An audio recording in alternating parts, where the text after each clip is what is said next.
या खुदा, ऐसा बोले के तू हिमाकत कैसे कैलू? तो हर जुबान काट लिहल जाई। जुबान कटे ते कटे, बाकी हकीकत बयां करे से क्यों कब तक रुकी? सुना, एगो हैरत अंगेज खबर बा।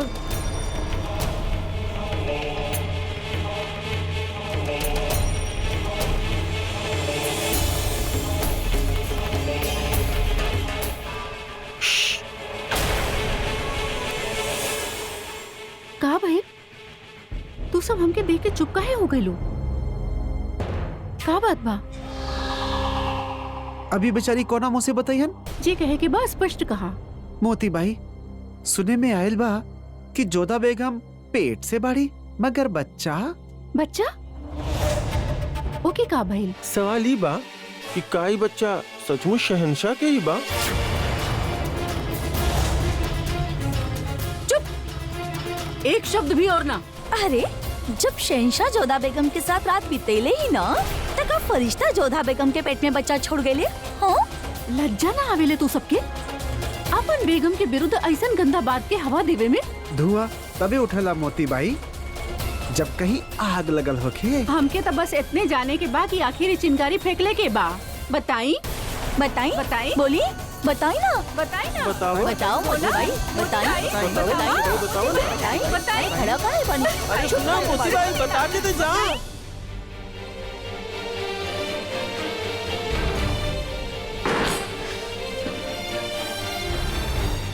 मोती, का भइल तो के ऐसे हाफ काहे रहल बड़ो? और तहर चेहरा काहे उतरल बा? केहू कुछ कहलस तारा से? ना जोधाओ, हम तोहार औषधि लेवे गेल रानी, विलम्ब हो गइल बा। भाग्य है ना, ऐसे सॉस चढ़ गइल। झूठ बोल रहल बानी मोती बाई।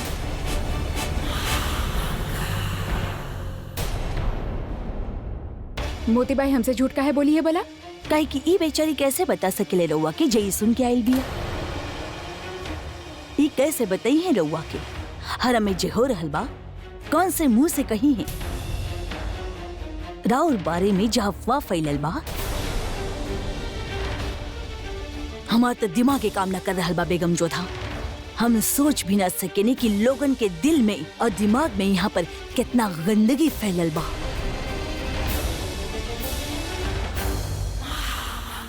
हमके कुछ समझ ना आ रहा है, रवा कहे का चाहता नहीं? समझ तो हमके भी ना आ रहल बा बेगम जोधा कि केहू इतना हिम्मत कर सकेला कि मुगल सल्तनत के बेगम के बारे में इतना घिनौना बात फैला दे।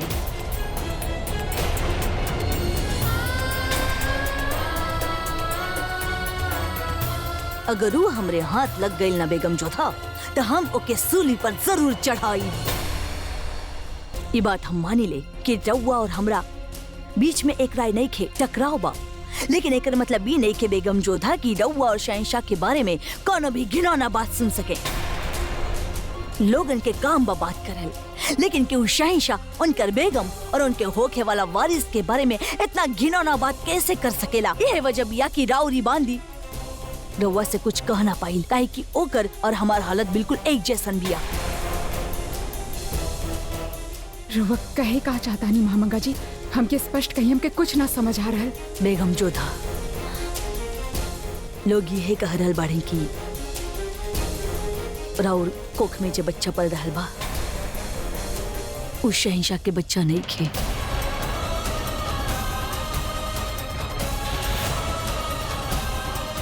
लोग ही कयास लगा रहल बाड़े की रउआ के केहू और के साथ नाजायज ताल्लुकात बा।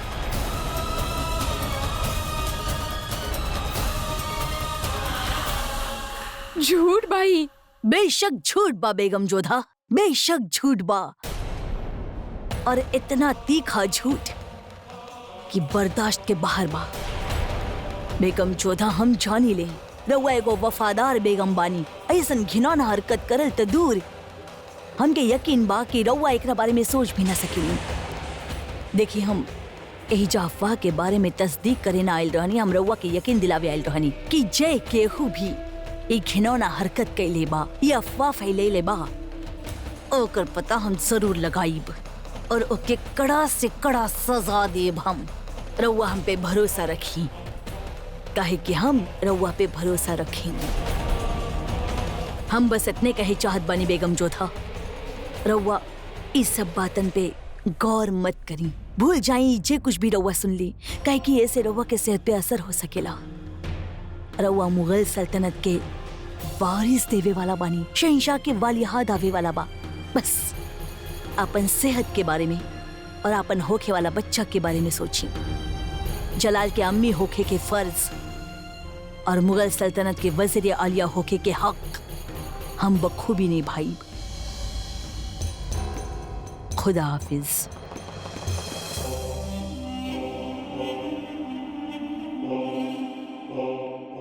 मान गई नहीं हम बेगम जोधा कि रउआ तो हमके बताइब ना कि ये बच्चा के बाप के बा।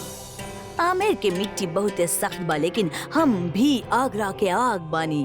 ये मिट्टी के पिघला के सच जान नहीं लेब, और जलाल राउर जान ले लेवे उससे पहले यकीनन हमके हकीकत के पता लगावे के बा।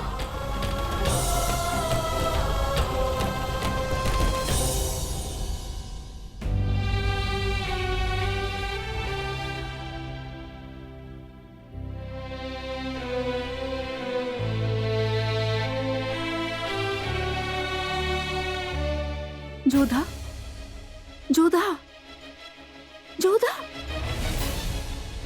हमके महामंगा पे ही संदेश बा।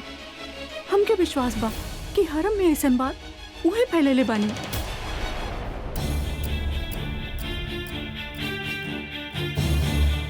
परंतु मोती, ई बात तो हमरे और शहंशाह के मध्य भइल रहे। फिर महामंगा ई बात कैसे फैला सकेली? तके फैलाई। तू केहू से कुछ कहलू ना, शहंशाह केहू से कुछ कही है ना, तब फिर के कहले सी सब? अधिक विनय दिखायल धूर्तता के प्रणाम हो गेला जोधा। माना चाहे न माना, बाकी हमके महामंगा पर तिल भर भी विश्वास नहीं थे। हाँ, इतना विश्वास अवश्य बा कि ऊ यहाँ एजे तोहरा मुख से कुछ ऐसन बात सुने आयल रहनी जेके चिंगारी बना के वो हवा दे सके। देखिए हाँ, आज ना त कल वो ऐसन कुछ प्रयास अवश्य करी है।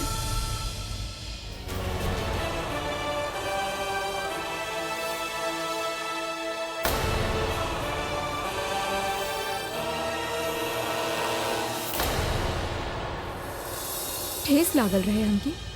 क्रोधित रानी हम रउआ से शहंशाह। नाराज तो हम भी रहनी। हमनी के जिंदगी में एगो ऐसन तूफान आयल रहे जे हमके और आपके अपन तेज थपेड़ में उड़ा के ले जात रहे। इंसाफ बहुत कड़वा होखेला, वो अक्सर ई पार या उपार होखेला, और हम दोनों के जिंदगी और हमनी के रिश्ता वो एगो ऐसन मोड़ पे आ गेल रहे जहाँ हमनी के ई पार होखे के रहे या ऊपार। हमनी दोनों में फासला रहे, तो सिर्फ एगो फैसला के।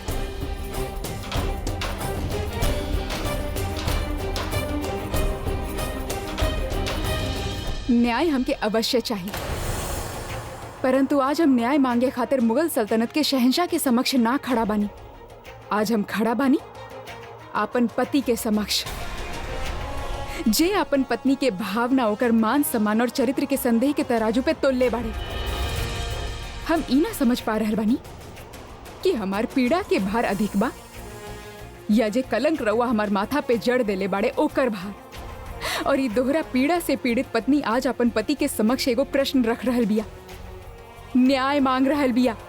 बताई, यदि एगो पति अपन निरपराध पत्नी पे संदेह करे तो पत्नी के का करे के चाहिए? और ऊ जे न केवल एगो पत्नी बिया बल्कि प्रतिष्ठित राजवंश के राजकुमारी बिया, बलशाली सल्तनत के बेगम बिया। ऊ तो ठीक से तब तक श्वास भी ना ले पाई जब तक ओकर पति के ओकरा पे विश्वास ना होखे। तो उत्तर दी हमके का करे के चाहिए? तराजू के दोनों पलड़ा राउर सामने बा। एक तरफ आक्रोश, क्रोध, गुस्सा बा और दूसरा तरफ पवित्रता बा पत्नी के। इ तराजू के पलड़ा के ओकर डंडी बांध ले, वैसे ही पति पत्नी के डोरी के विश्वास के डोरी बांधे ले, जे अब हमनी के मध्य ना रहल बा।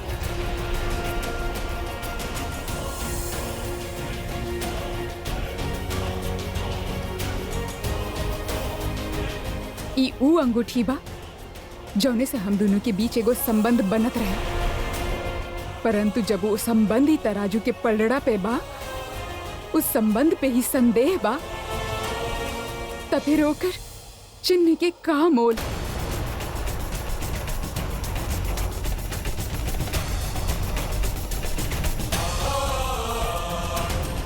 रवा के जे भी न्याय लेवे के बा ओमे अधिक समय मत लगाइए शहंशाह।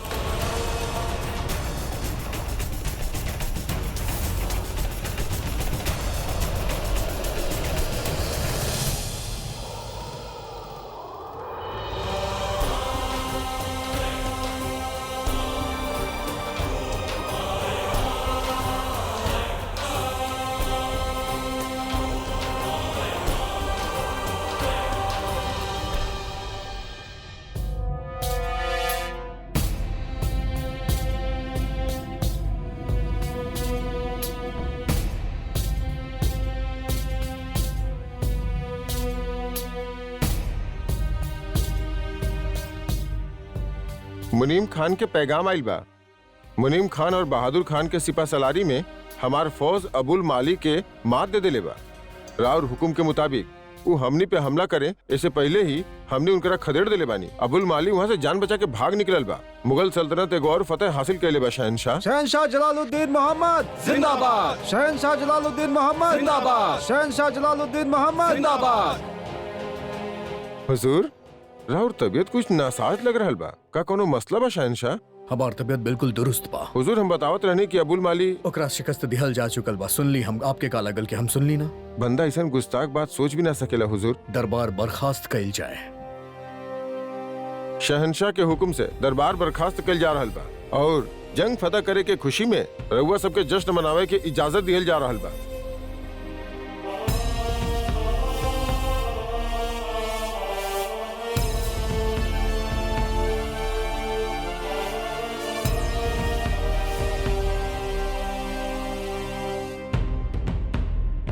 सलीमा बेगम के फौरन ही पैगाम दिहल जाए कि हम उनसे अपन ख्वाबगाह में मिले चाहता नहीं। जे हुक्म हुजूर।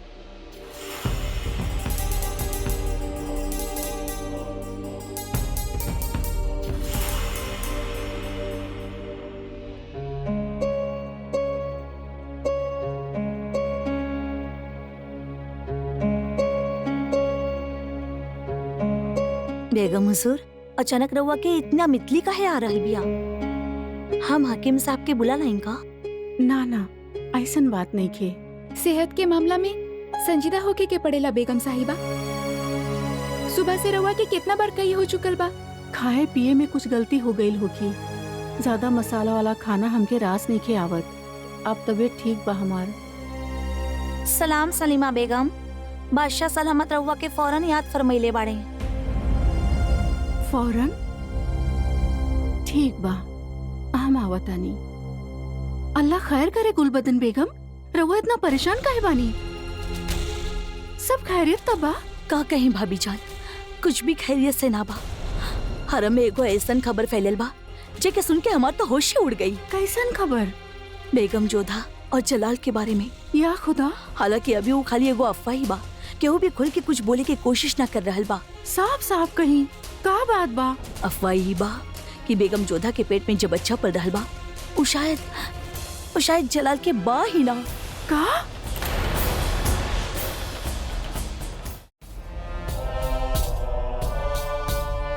यदि एगो पति अपन निरपराध पत्नी पे संदेह करे तो पत्नी के का करे के चाहिए? और ऊ जे ना केवल एगो पत्नी बिया बल्कि प्रतिष्ठित राजवंश के राजकुमारी बिया, बलशाली सल्तनत के बेगम बिया। ऊ तो तब तक ठीक से श्वास भी ना ले पाई जब तक ओकर पति के ओकरा पे विश्वास ना होखे। शहनशाह के इकबाल बुलंद होके रउआ इ नाचीज के याद फरमैले। आई हमरा हुक्म के बगैर केहू अंदर आवे ना पावे। तक लिया, बैठी। शुक्रिया। गुस्ताखी माफ हुजूर, लेकिन हम रउआ से राउर परेशानी के सबब जाने चाहब। यही वजह से आपके याद फरमेनी सलीमा बेगम। बात कुछ ऐसा बा कि हम रुकैया बेगम से बात भी ना कर सकेली, काहे कि वो चाह के भी समझे के कोशिश ना करिए।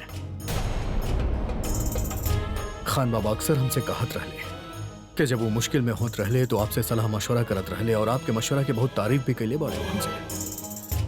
एक खातिर हम आपके याद कई। जी शुक्रिया। रउआ हमरा के लायक समझ ले। हम राउर यकीन पे खरा साबित होके के कोशिश करब। हम आपके सारा बात शुरुआत से समझावता नहीं।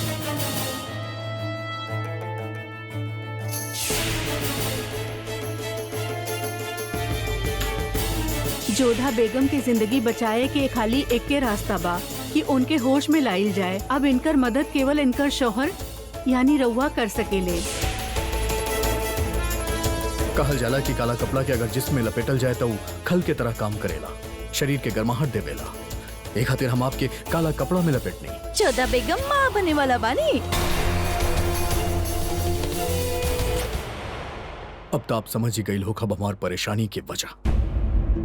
और जोधा बेगम के बात हमके सोचे पे मजबूर कर दे ले और हर हकीम साहिबा बड़ी काबिल बाड़ी, हमरा पास कोनो वजह नहीं के कि हम उनकर बात पे यकीन ना करी। हम जितना ही मामला पे सोचता नहीं उतना उलझल जाता नहीं। एक खातिर आपसे मसलत करे चाहता नहीं बात पे। अब आप हमके बताएं कि हम का करी। खाने खाना बैरम खान के मेवात बीवी जब रहीम के जन्म देवे वाला रहनी तब हकीम साहिबा से एगो गलती भइल रही।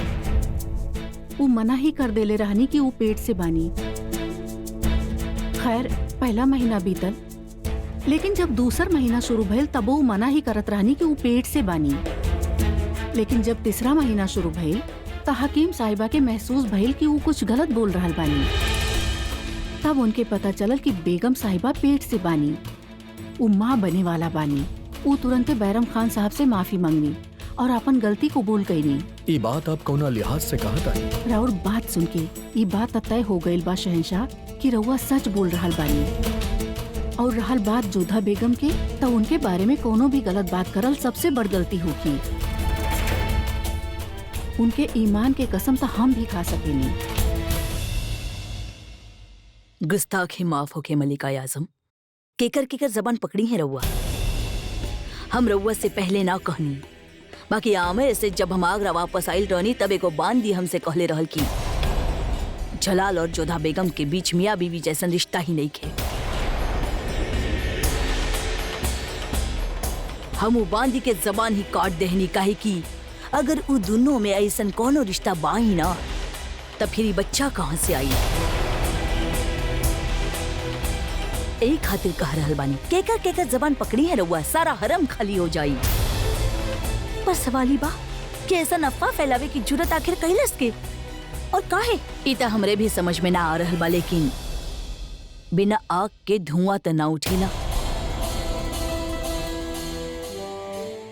हम महामंगा से अकेले में बात करे चाहब।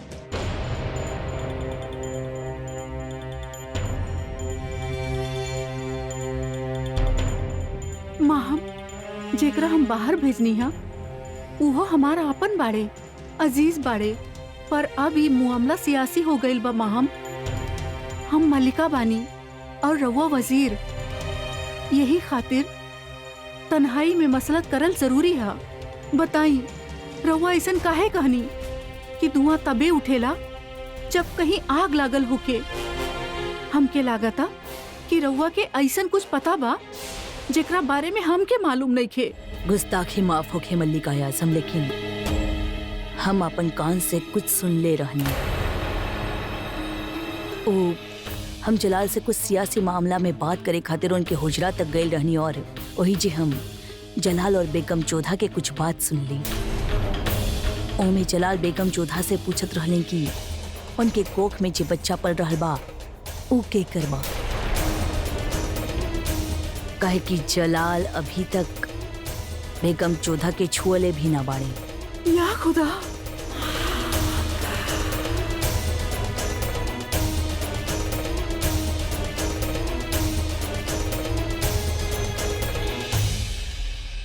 इहो भी ता हो सकेला कि रउआ दोनों सही होखा। हो सकेला रउआ भी जोधा बेगम के ना छोले होके और जोधा बेगम के रिश्ता भी केहू के साथ ना होके। पर ये कैसे हो सकेला सलीमा बेगम? या फिर हम सही हो सकेली या फिर जोधा बेगम? कईयो बार सच किस्सा से भी ज्यादा उलझल होखेला शहंशाह। इहो भी ता हो सकेला कि सच हम सबके सोच से परे होके। हम कहत रहने की रुकी सलीमा बेगम,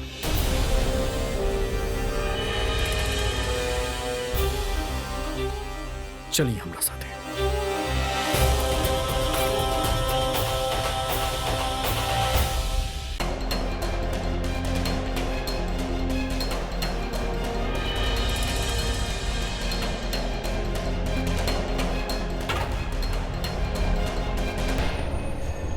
आई अम्मी जान, मत कहीं हमके अम्मी जान।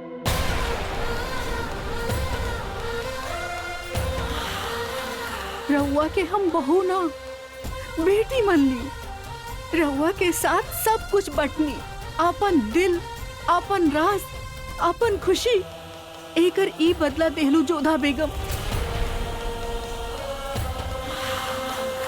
आज हम राउर सास ना मरियम मक्कानी बन के आयल बानी यहाँ जोधा बेगम।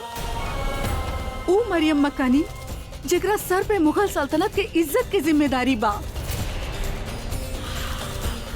ई मुआमला अब हरम के इज्जत और उसूल से जुड़ गइल बा। बताई के बार और कोख में पल रहल बच्चा के वालिद।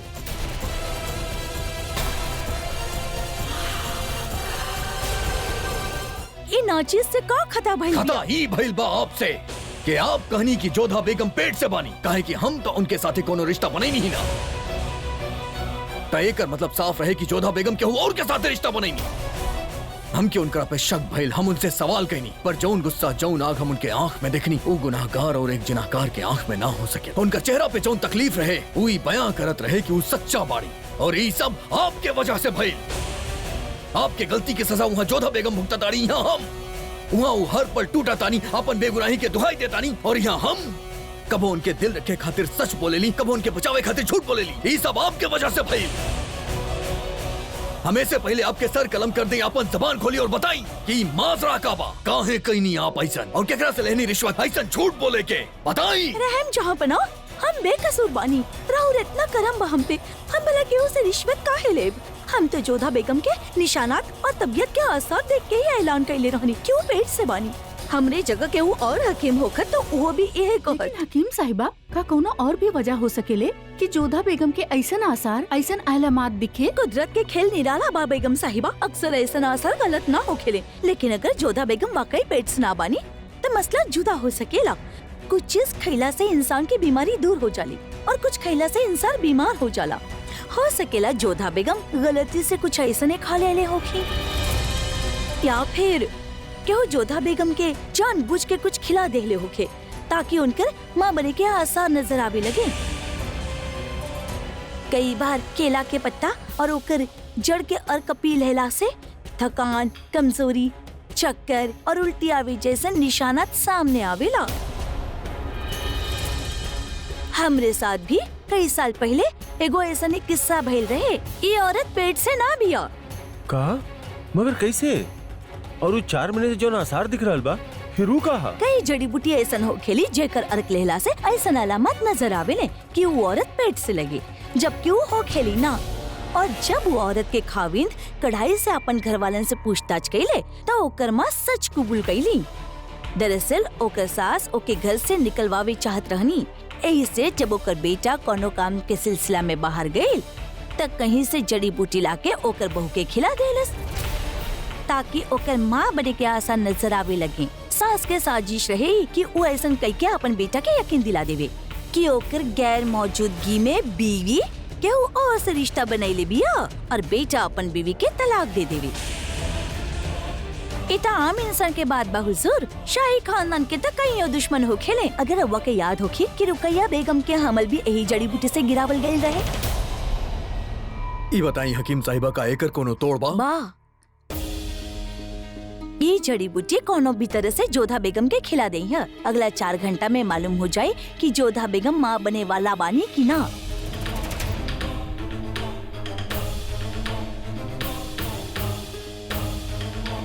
हमने हकीम भी इंसान हो खेनी हुजूर, अलामत और आसार देख के ही बीमारी और दवा तय करेनी। 4 घंटा बाद अगर जोधा बेगम नीला रंग की उल्टी कईनी तब समझ ली कि जोधा बेगम पेट से ना बानी। पर हम जोधा बेगम के खिलाइब कैसे? एकर जिम्मेदारी रउआ हम पर छोड़ दी शहंशाह।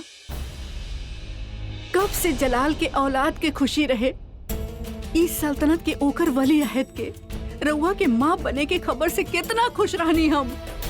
और ये एक सच से उस सारा उम्मीद पे बिजली गिर गई कि ये बच्चा जलाल के बाड़े ही ना। बताई जोधा बेगम, अगर जलाल अब तक रउआ के छुअला सीना त रउआ पेट से कैसे बनी?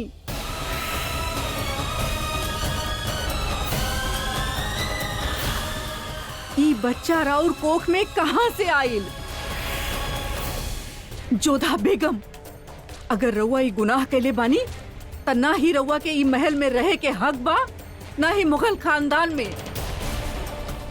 कह दे हम दुनिया से कि मंदिर के सीढ़ी से गिर के जोधा बेगम अपन जान दे देनी, शाही तालाब में डूब के मर गईनी, मगर रउआ के यहाँ रहे के इजाजत ना देब हम। अम्मी जान, आज तक हमके लागत रहे कि आगरा में खाली रउआ बानी जे हमरा के समझे नहीं, पर राउर सवाल हमरा सोच के गलत साबित कर देलस। रउआ हमसे पूछ रहल बानी कि ई बच्चा के कर बा? हाँ, हम पूछ रहल बानी काहे कि हमके पूरा यकीन बा कि हमार बेटा इतना बड़ झूठ ना बोल सकेला कि वो रउआ साथ कोनो रात ना बितैलस।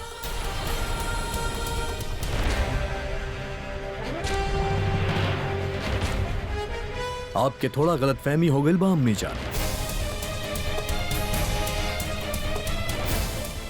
हम यकीनन जोधा बेगम के साथ रात बिताईनी।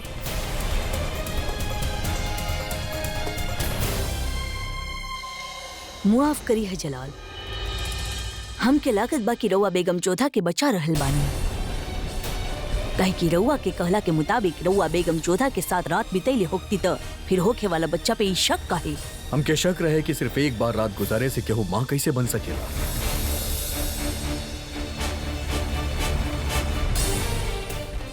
ई खातिर हमके लागल कि हमरा अलावा केहू और के साथे जोधा बेगम रिश्ता त न बनैली,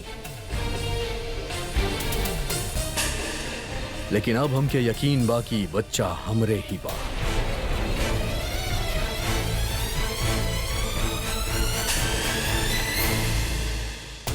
आज हमके अपन भाग्य पे क्रोध आ रहल बा कि ऐसन पुरुष के सहधर्मिणी हमके बनेले।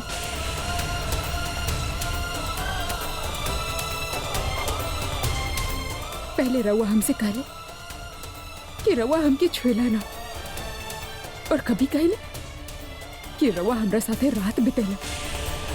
कभी हमसे प्रश्न करेले कि बच्चा के कर, और अब सबके सामने दावा करल बानी कि बच्चा रवा के बा।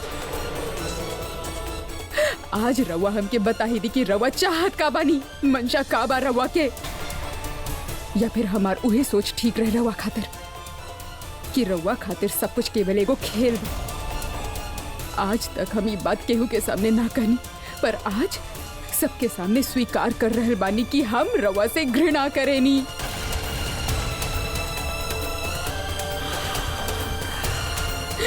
ऊ पल से घृणा करेनी जौने पल हमार हाथ रवा के हाथ में सौंपल गई, और रात से घृणा करेनी जौना के कारण हम पे इतना आरोप लगल। ई बच्चा से घृणा करेनी जे रवा के कारण हमार कोख में पल रहल बा।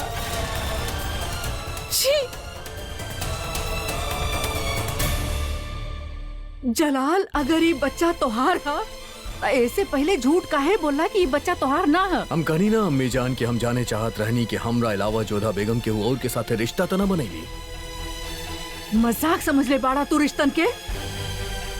शहंशाह बाड़ा तू, कोनो मामूली आदमी ना। शहंशाह अगर एक कांटा बोवेला तो रियाया कांटा के जंगल बो देवेले। अम्मी जान आप बस मत कहीं हमके अम्मी जान। आज तुम्हारी हरकत हमार सर झुका देहलस, इस सल्तनत के सर झुका देले बा। वो तख्त के शर्मसार कर देहलस जौने पे शहंशाह हुमायूं बैठत रहले। आज हमके अपना आप पे शर्म आ रहल बा कि हम एगो नेक और पाक बेटी से ऐसन सवाल पूछनी। अम्मी जान अब आप खामखा गुस्सा होता नहीं। अगर हम ही जाने चाहता नहीं कि जोधा बेगम हमरा से पहले आमेर में केहू के साथ रिश्ता न बनैली तो एमे हर्ज का बा। हमरा पास कोनो सबूत तो नहीं कि जैसे ही पता लगे कि इससे पहले केहू के साथ रिश्ता बनैली कि ना। जलाल,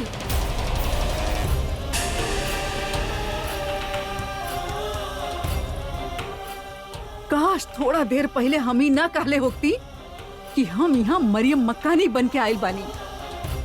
तोहार अम्मी जान नहीं खे, वरना आज पहला बार तो के तमाचा जड़ देले होती हम। मगर आज हम यहाँ मलिकाए आजम बन के आयल बानी, हम शहंशाह पे हाथ ना उठा सकेनी। काश तू गद्दी पे ना होता, काश तू शहंशाह ना होता जलाल, काश ये बात केहू और हमसे कहले होखत। चल जाए यहाँ से, ऐसे पहले कि हम मरियम मक्कानी और शहंशाह दोनों के ओहदा के तहजीब भूल जाएं।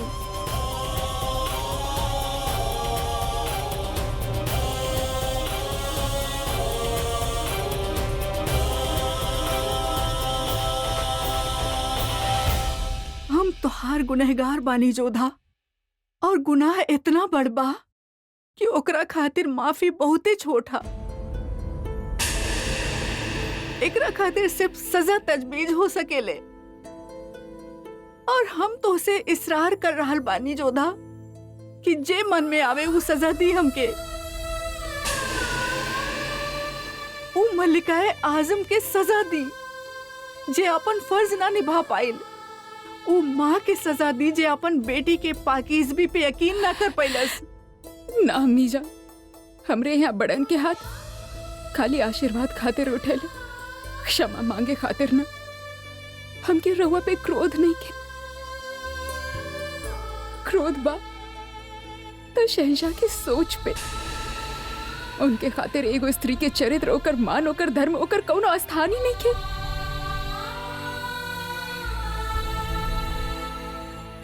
माफ कर दी बेटा।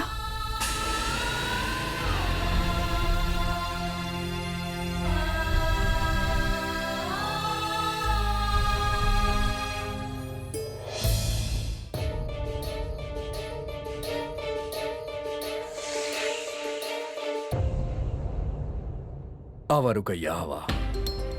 हम अच्छा तरह से जानत रहनी कि हमसे नाक नाराजगी जतावे के बाद भी तो हमसे सवाल पूछे जरूर आई। तो पूछा का पूछे के बा? जलाल, ई का खेल खेल रहल बानी रउआ? कभी कहले कि रउआ जोधा बेगम के छुअला भी ना, और कभी कहले कि रउआ उनके साथ रात बितेला। कभी वो बच्चा के जायज होके पे सवाल उठावेले, और कभी होके अपन मान लेवेले।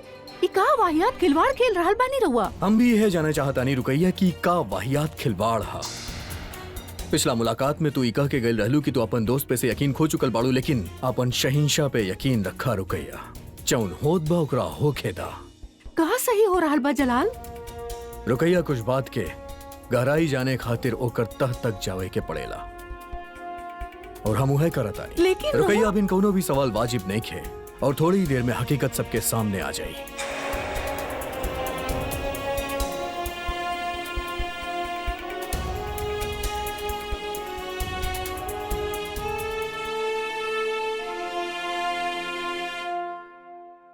सलाम जोधा बेगम। मोती बाई कुछ देर खातिर हमें जोधा बेगम के साथ अकेला छोड़ दी।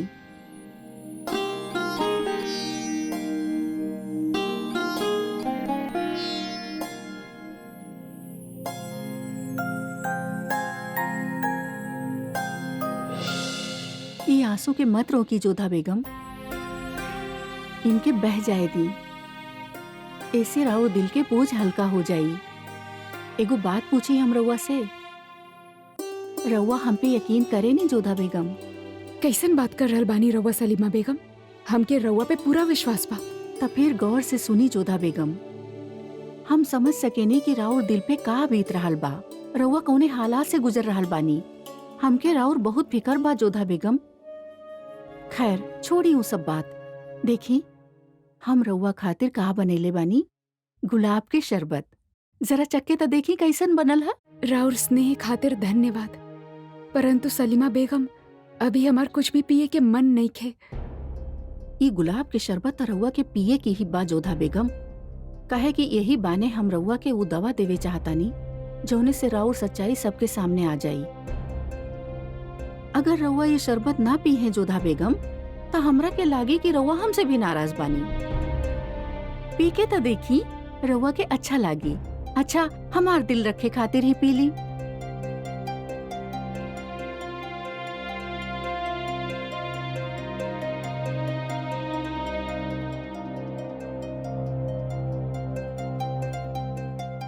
रउआ के पता बा जोधा बेगम, ये हमार शाही बगीचा के खास गुलाब से बनावल गइल बा। बिल्कुल राउर व्यवहार जैसन मीठा बा। शुक्रिया। अच्छा अब हम चलत बानी।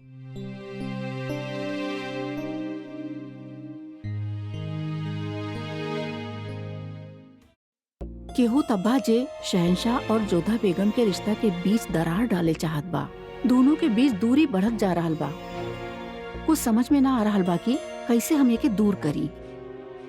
ले अम्मी जान जल्दी से दवाई ले ली, राहुल तबीयत कल से नासाज बा। इमे दवाई कहाँ बा? इ त खाली बा बेटा। अच्छा झूठ मूठ के दवाई। तो हम कौन सा सचमुच के कहत रहनी, हम तो बस खेलत रहनी। वैसे रवा लाइल कहाँ से बानी? का बात बा रहीम? अम्मी जान के कौन दवाई पिला रहल बानी? आदाब रुकैया बेगम। आदाब। सलाम वालेकुम अम्मी जान। वालेकुम अस्सलाम रहीम। त रवा बतैले ना कि रवा अम्मी जान के दवाई काहे दे रहल बानी? अम्मी जान की तबीयत ठीक नहीं खे, उल्टी हो रहल बा इनके, एही खातिर दवाई दे रहल बानी। जाई रहीम, रवा बाहर जाके खेली।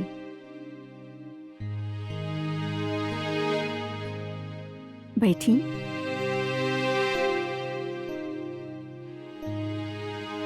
लागत आजकल तबीयत नासाज होके के मौसम चल रहल बा।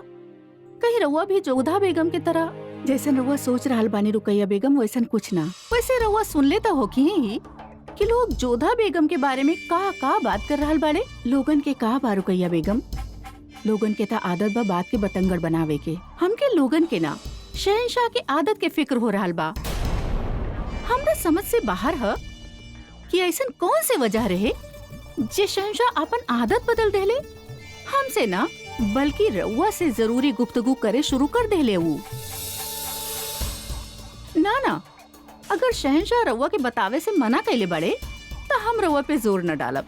रउआ हमार बहन बानी रुकैया बेगम और मलिकाए बेगम भी बानी। रउआ अच्छा से जानेली कि हरम और शहंशाह के नजर में राउर ओहदा का बा और ई हरम में शहंशाह के हमसे बेहतर केहू न जानेला। यही खातिर तो हमके तकलीफ हो रहल बा कि शहंशाह कब तक जोधा बेगम के हरकत यही तरह सहत रही हैं। हम एक बार फिर से कहब रुकैया बेगम कि लोगन के आदत है बात बनाई।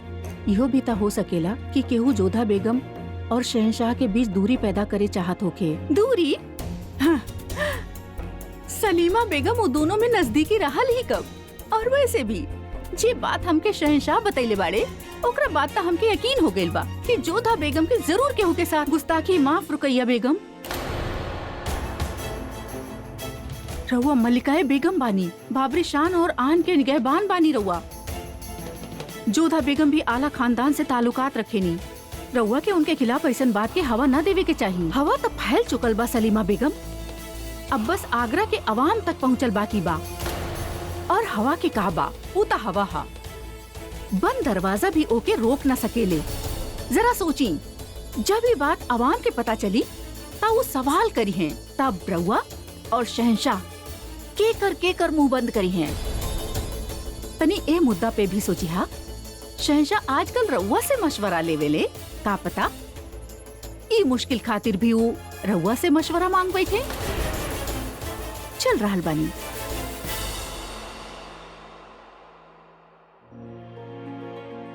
केहू कुछ भी कहे रुकैया बेगम या रउआ कुछ भी सोची, हमके यकीन बा कि जोधा बेगम पाक साफ बानी और ये बात बस कुछ ही देर में साबित भी हो जाई।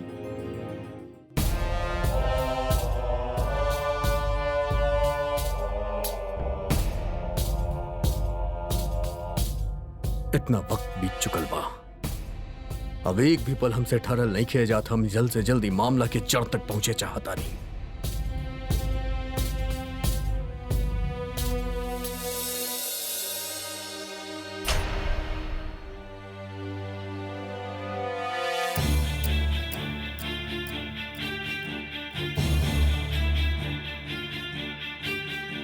चिंता मत करी, हमार मान भंग करे खातिर हम आपके कोसे ना आयल बानी।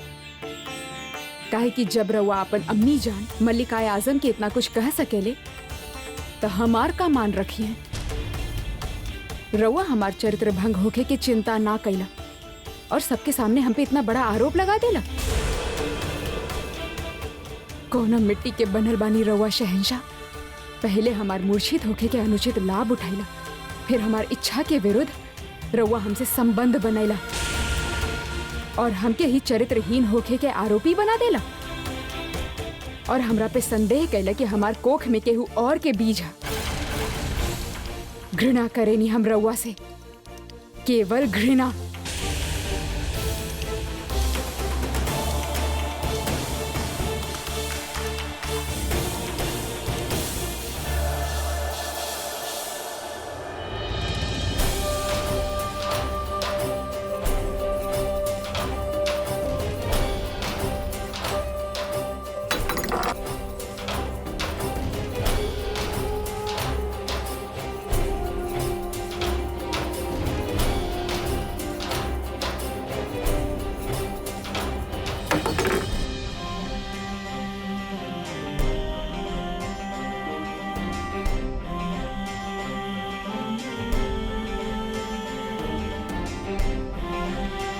आपके दुनिया के नफरत से बचावे खातिर हमके ऐसे करे के पड़ल जोधा बेगम। हमके पहला बार सबके सामने झूठ बोले के पड़ल। आपके नफरत हमरा खातिर जायज बा, हमके आपके नफरत कबूल बा।